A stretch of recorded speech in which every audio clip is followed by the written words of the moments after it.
A loner rancher was given a wife by a dying man. But what Garrett Thorne discovered about this woman would shatter everything he thought he knew about trust, loyalty, and the promises we make to the dead. The stranger collapsed just 20 pies from Garrett's cabin door, blood seeping through his torn shirt, his breathing shallow and desperate.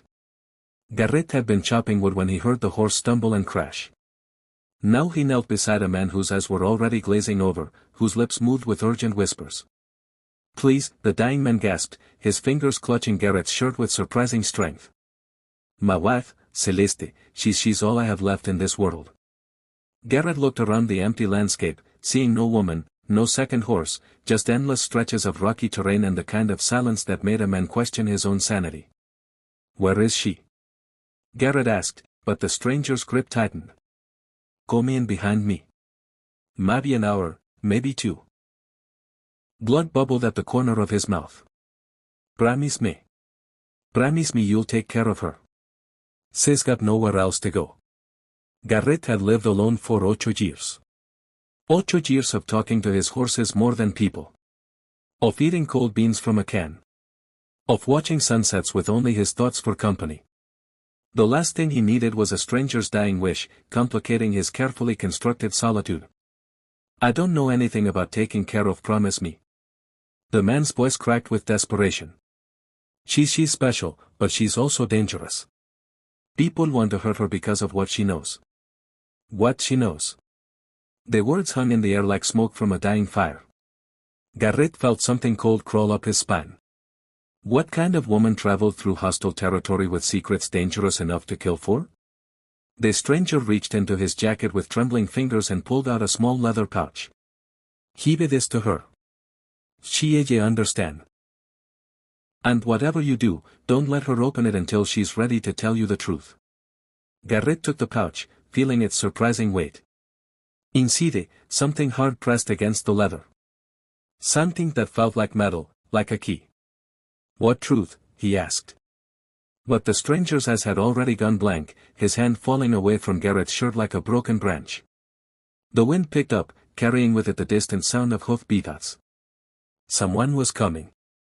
Someone was riding hard across the Badlands. And Garrett had just promised a dead man he'd protect a woman he'd never met. A woman who carried secrets dangerous enough to kill for. As the hoof-beats grew closer, Garrett realized he'd just inherited more than a dying man's wife. He'd inherited a mystery that would either save him from his loneliness or destroy everything he'd built in these mountains. The question was, which one would Celeste choose? She appeared through the dust like a vision from another world. Celeste rode a black mare, her dark hair whipping behind her, her dress torn and stained with what looked like dried blood. But it was her eyes that stopped Garrett cold, wild, desperate, and completely unafraid of the armed stranger standing over her husband's body. "Is he dead?" she asked, dismounting with practiced grace. No tears, no hysteria, just a cold, matter-of-fact question that made Garrett's blood run cold. "Yes." About 10 minutes ago, Garrett stepped back, keeping his hand near his gun. Something about her calm made him more nervous than screaming would have. Celeste knelt beside the body, placed her hand on the dead man's chest, and whispered something Garrett couldn't hear. Then she stood, brushed the dust from her skirt, and looked at him with those unsettling green eyes. "Did he tell you about me?" "He said you were his wife. Said you needed protection." Garrett's grip tightened on the leather pouch in his pocket. "Said people want to hurt you because of what you know." Something flickered across her face. Fear maybe, or recognition. "What else?" "That you're dangerous." She laughed, but there was no humor in it. Henry always had a gift for understatement.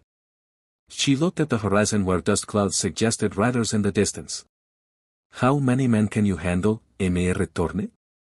"Garrett Thorne." The dust clouds were getting closer. "How many should I be worried about?" "All of them." Celeste walked to her horse and pulled a rifle from her saddle. She checked the chamber with movements so fluid they seemed rehearsed. "They've been following us for 3 days. Henry thought we could lose them in the mountains, but the hoof-beats were clearly audible now. At least 4 horses, maybe 5, riding hard." "What do they want?" Garrett asked. But Celeste was already moving toward his cabin, her rifle ready. The same thing everyone wants when they look at me. She glanced back at him. And for the first time, he saw genuine fear in her eyes. To own me.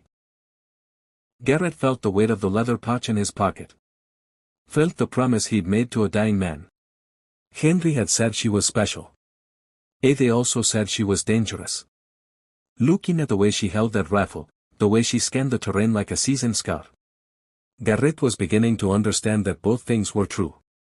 There's a root cellar behind the cabin, he said, making a decision that would change everything. You can hide there while I don't hide. Celeste positioned herself behind a wooden post, sighting down her rifle barrel.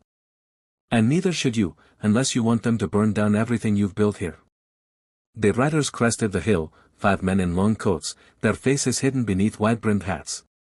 Even from a distance, Garrett could see the way they sat their horses. Professional, dangerous men who killed for money. They'll want to talk first, Celeste said quietly. They always do. They try to convince you I'm worth more alive than dead. They offer you money to hand me over. And if I refuse, she looked at him, then really looked at him as if seeing him for the first time. Then we find out what kind of men you really are, Garrett Thorne. The riders were close enough now that Garrett could see their faces. Hard men. Men who'd done terrible things and slept well afterward. But what terrified him most wasn't their guns or their cold eyes. It was the realization that he was about to find out exactly what Celeste knew that was worth killing for, and whether he was strong enough to keep a promise to a dead man. The lead rider raised his hand and the group stopped 50 yards from the cabin. He was a tall man with silver hair and a scar that ran from his left ear to his jaw. When he smiled, it looked like a wound opening. Afternoon, friend, he called out, his voice carrying easily across the distance. Name's Clayton Morse. We're looking for a woman who might have passed this way. Dark hair, green eyes, riding with a man called Henry Walsh. Garrett stepped forward, keeping his rifle loose in his hands. Haven't they seen anyone like that? Morse's smile widened. Now that's interesting because we followed their tracks right to your door. A gesture to the ground where hoof prints were clearly visible in the dust. And unless I'm mistaken, that's Henry Walsh's body lying right there beside your woodpile. Celeste's voice was barely a whisper beside him. Es Bureau, Federal Marshal. The others are bounty hunters. Bureau. That changed everything. If Celeste was wanted by federal marshals, she wasn't just dangerous, she was a criminal, and Garrett had just promised to protect her. The woman is wanted for murder, Morse continued, his hand resting casually on his gun. Multiple murders, in fact. There's a $5,000 reward for her capture. Dead or alive, $5,000. More money than Garrett had seen in 5 years. A note to buy better land, better livestock, maybe even hire some help. All he had to do was step aside and let them take her. What murders? Garrett called back, but he could feel Celeste tensing beside him. She killed a judge in Santa Fe, shot him dead in his own courtroom. Then she killed 2 deputies trying to arrest her. Cold blood, all of them. Morse has never left the cabin. A woman like that. Well, she's not the kind you want around decent folks. Garrett's mind raced. Henry had said people wanted to hurt Celeste because of what she knew. But what if the truth was simpler? What if she was just a killer running from justice? She's lying to you right now, Morse added as if reading his thoughts. Whatever sub-story she's told you, whatever she's promised. It's all lies. That's what killers do. They lie. Celeste's breath was steady beside him, but Garrett could see her knuckles white on the rifle stock. The judge was taking bribes, she said quietly, so only he could hear. He was selling verdicts to the highest bidder. He had proof. Then why didn't you turn him in? Because he owned the sheriff. He owned half the territory. Her voice was bitter. The only justice in that courtroom came from my gun. Vigilante justicia. It explained everything and nothing. Maybe she was a hero. Maybe she was a killer. Maybe she was both. Time's wasting, friend. Morse called out. Hand her over and we'll be on our way. No trouble for you. You can even keep the reward money. If you were Garrett, what would you do? Trust a woman you just met who admits to killing a judge or hand her over to federal marshals and claim the reward?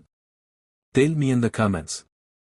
You need to know which side you choose because what Garrett decided next would determine whether he lived to see another sunset. The wind picked up carrying the scent of gunpowder and death. And somewhere in the distance more riders were coming. Garrett made his choice without thinking. "She's not here." He shouted back. Whoever you're tracking must have kept riding. The lie hung in the air like smoke from a gun barrel. Morse's smile disappeared, replaced by something cold and calculating. "He was hoping we could do this the easy way," Morse said. He raised his hand and his men spread out, forming a half circle around the cabin. But if you want to play games, the first bullet splintered the woodpost inches from Garrett's head. Celeste was already moving, her rifle barking as she found cover behind a water trough. One of the bounty hunters pitched sideways from his horse, clutching his shoulder. "The root cellar," Garrett shouted. But Celeste was focused on the approaching riders, her rifle speaking in steady, measured shots. "Can't," she called back. "They burn us out if we get trapped underground." Another bullet winded past Garrett's ear. He ducked behind his chopping block, trying to count their ammunition, trying to figure out how long they could hold out. 5 men against 2. Not good odds. Especially when one of them was a federal marshal. But then he remembered something Henry had said. "She's special, but she's also dangerous." Watching Celeste work her rifle, Garrett was beginning to understand what Henry meant. She didn't just shoot. She calculated. Each shot was precise, forcing the attackers to take cover, disrupting their formation. She wasn't trying to kill them all. She was buying time. "What are you waiting for?" Garrett shouted during a brief lull in the gunfire. "Back up," she said, reloading with practiced efficiency.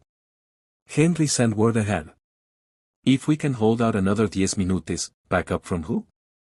"People who know the truth about Judge Morrison."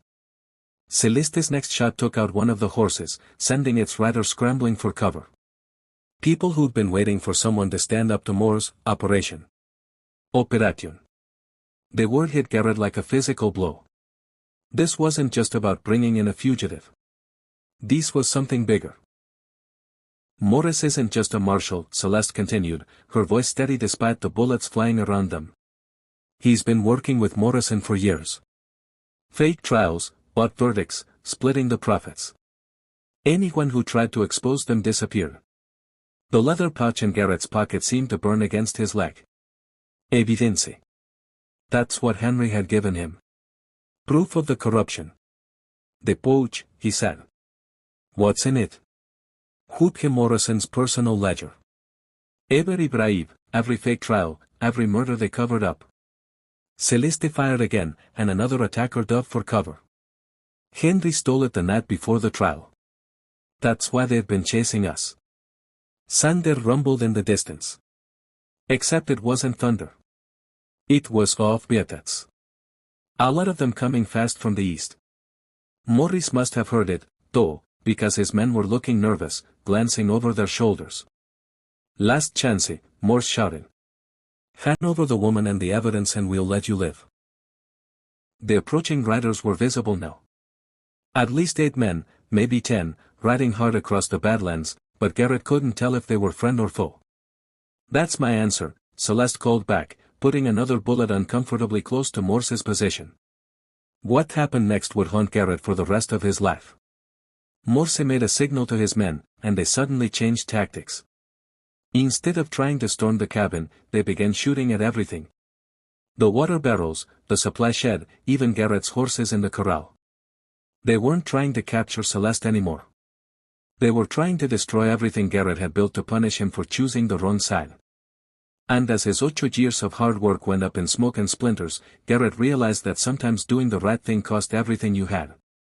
But the approaching riders were almost there.